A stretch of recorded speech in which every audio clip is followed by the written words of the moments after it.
Hechos capítulo 16. Aquí está un mapa del segundo viaje misionero a Pablo.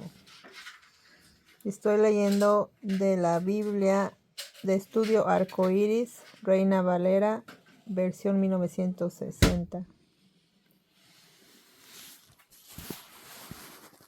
Después llegó a Derbe y a Listra, y he aquí había allí cierto discípulo llamado Timoteo, hijo de una mujer judía creyente, pero de padre griego, y daban buen testimonio de él los hermanos que estaban en Listra y en Iconio. Quiso Pablo que éste fuese con él, y tomándole le circuncidó por causa de los judíos que había en aquellos lugares, porque todos sabían que su padre era griego.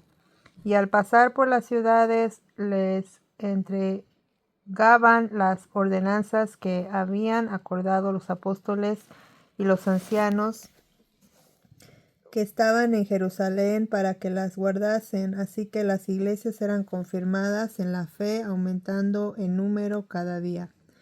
Y atravesando Frígida y la provincia de Galacia, les fue prohibido por el Espíritu Santo hablar la palabra en Asia.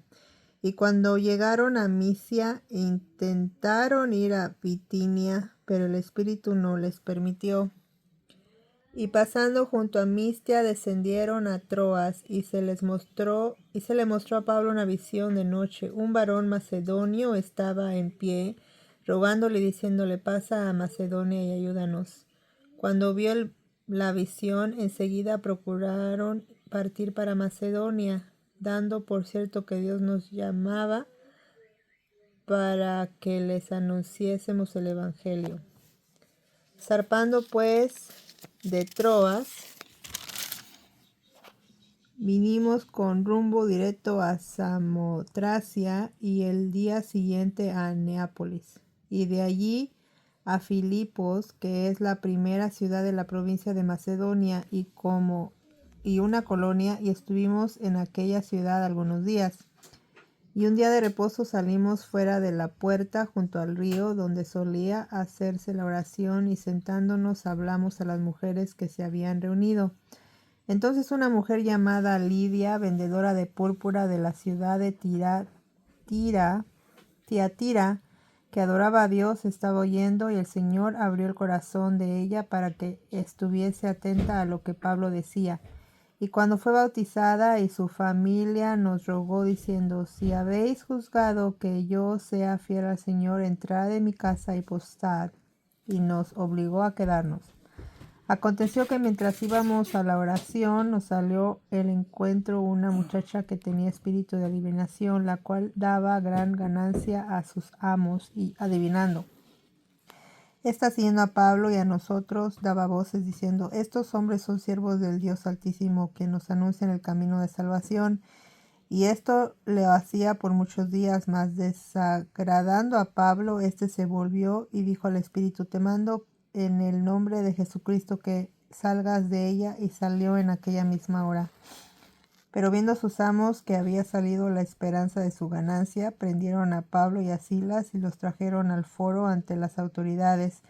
Y presentándolos a los magistrados, dijeron: estos hombres, siendo judíos, alborotan nuestra ciudad y enseñan costumbres que no nos es lícito recibir ni hacer, pues somos romanos.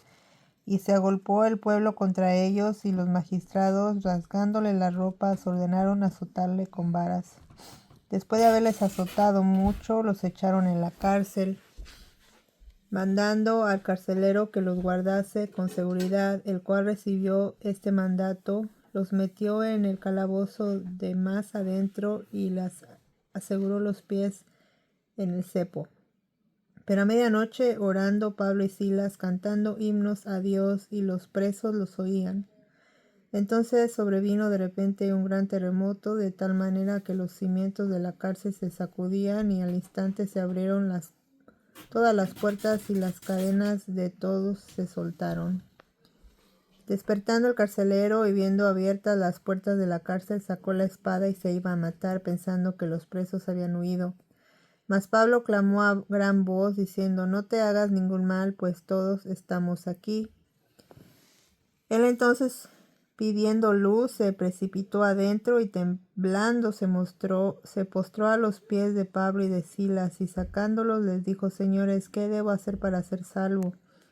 Ellos dijeron: Cree en el Señor Jesucristo y serás salvo tú y tu casa. Y le hablaron las palabras del Señor a él y a todos los que estaban en su casa, y él, tomándolos en aquella misma hora de la noche, les lavó las heridas, y enseguida se bautizó él con todos los suyos. Y llevándolos a su casa, les puso la mesa, y se recogió con toda su casa de haber creído, y se regocijó con toda su casa de haber creído en Dios. Adiós. Cuando fue de día, los magistrados enviaron a alguaciles a decir: suelta a aquellos hombres. Y el carcelero hizo saber que estas palabras a Pablo: los magistrados han mandado decir que os suelte, así que ahora salid y marchaos en paz.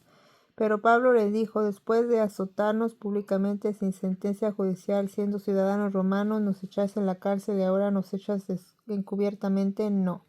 Por cierto, si no, vengan ellos mismos a sacarnos. Y los alguaciles hicieron saber estas palabras a los magistrados, los cuales tuvieron miedo al oír que eran romanos.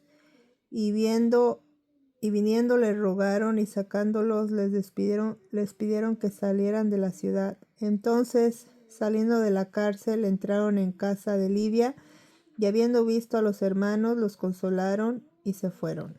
Amén.